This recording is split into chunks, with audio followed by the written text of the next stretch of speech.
Hey, J'aime. je te le prête. Tu me prêtes? Je te prête. Hey. Et surtout des bisous. Non, c'est que Ah, le c'est à la début de la fin, ça. vidéo. Rebonjour. Rebonjour. On va se reposer une nouvelle question chacun, le même thème, y répondre avec spontanéité, en laissant parler toute notre créativité Exactement. et notre intuition aussi. Et puis bah voilà. Ma question, c'est moi Ouf. qui commence. D'accord. Oh là là. Putain, Ma tu question, donnes des ordres en c'est plus. ça, c'est moi le chef. C'est toi quoi? Ouais, non, rien. Ma question, c'est à quel moment rompre? À quel wow. moment savoir que, ou comment savoir que il faut rompre, ou je dois rompre, tu vois? À quel moment la rupture? Bah, ouais, sacrée question. Ah, Si tu réponds pas bien, je romps. Bah, vas-y. Je vous écoute. Alors, à quel moment rompre? Je vais parler d'expérience parce que ça m'appartient et que chaque personne va être différente sur cette perception-là et sur ses ressentis. Mais pour moi, rompre, ça a été à partir du moment où la souffrance dans la relation était trop intense. Où il y avait une perte de sens, une perte d'être, je dirais même, où je savais plus qui j'étais. Et c'est à partir de là que les choses se sont actées. C'était vraiment le côté de je sais plus qui je suis. Et ce que j'ai aujourd'hui ne me rend plus heureuse et rétrospectivement ne me rendait plus heureuse depuis longtemps.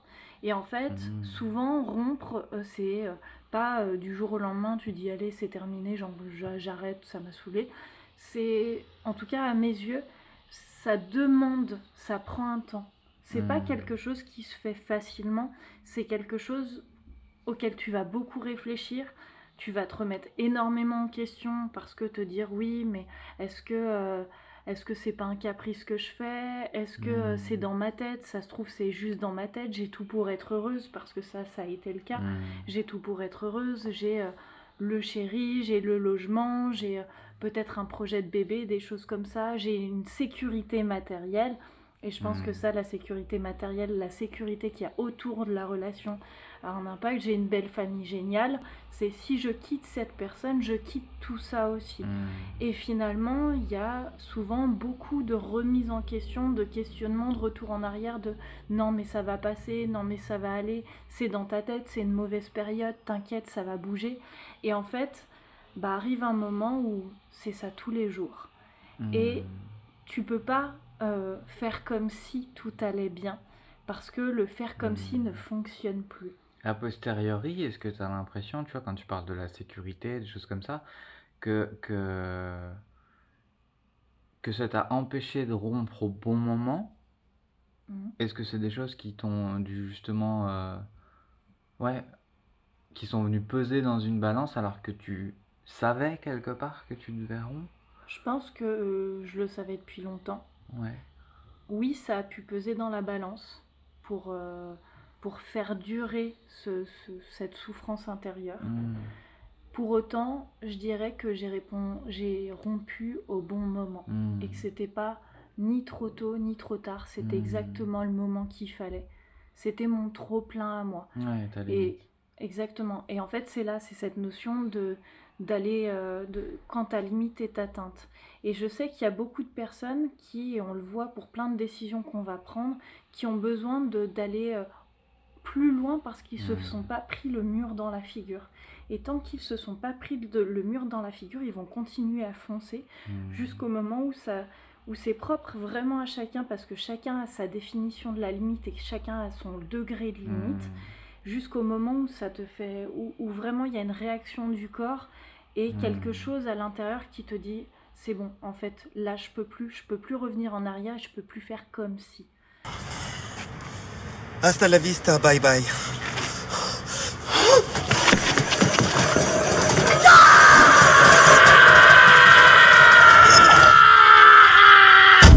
Et en même temps, c'est dur à entendre, tu vois, parce que j'entends le côté je peux plus faire comme si, mais j'entends le côté je fais comme si en fait. Pendant un certain temps. Ouais. pendant un certain temps, tu vas faire comme si tu es attaché à la personne, il y a de l'amour pour la personne, mais c'est plus cet amour qui est constructeur. Tu vois, c'est un amour qui devient destructeur finalement.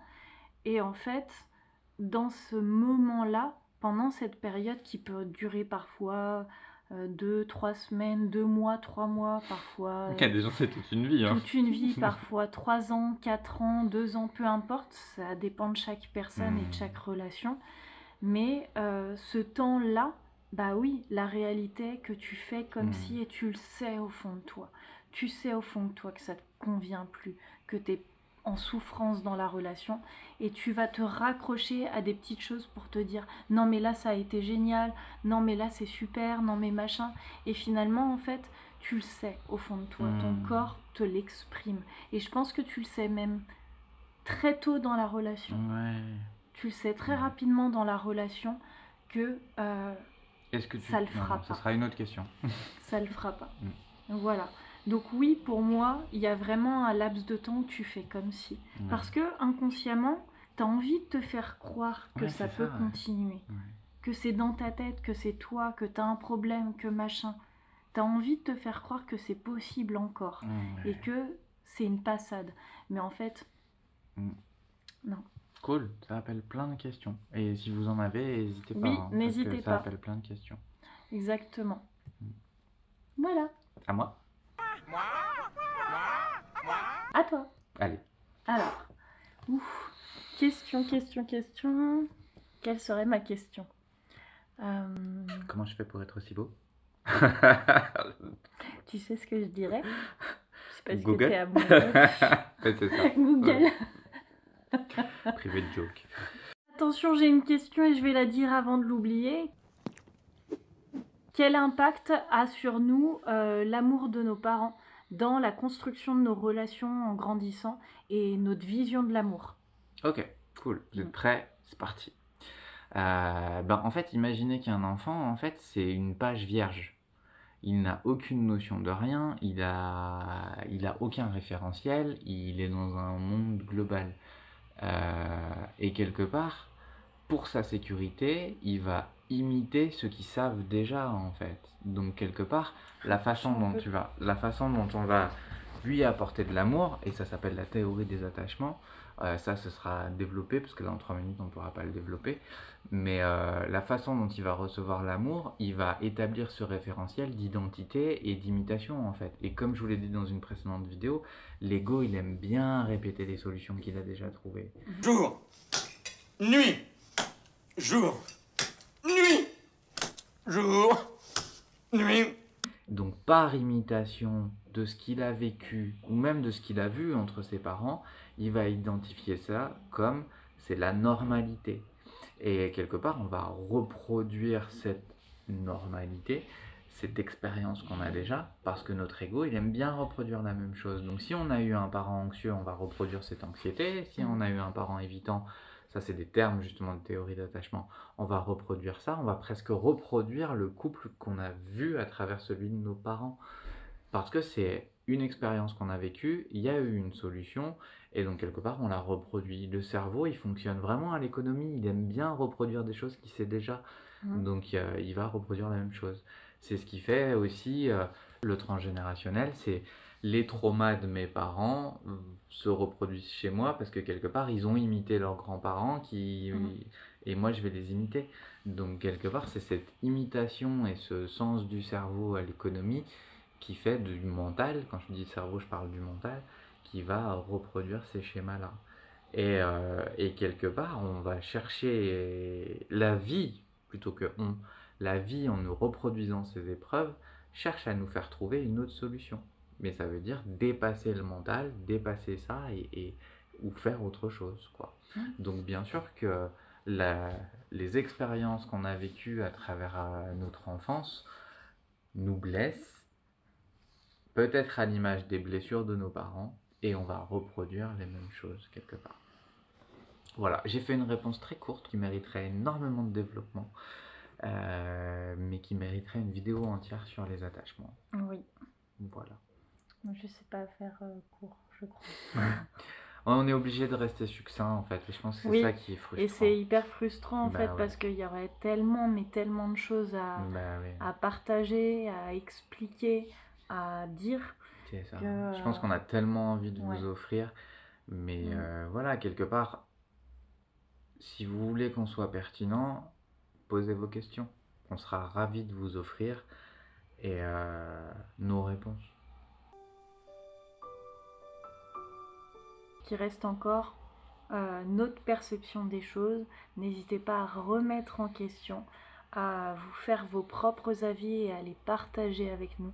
C'est très important, c'est aussi comme ça que les choses évoluent, grandissent et que le monde existe, avec toute la diversité de personnes et de perceptions qu'on a du monde. En se posant des questions.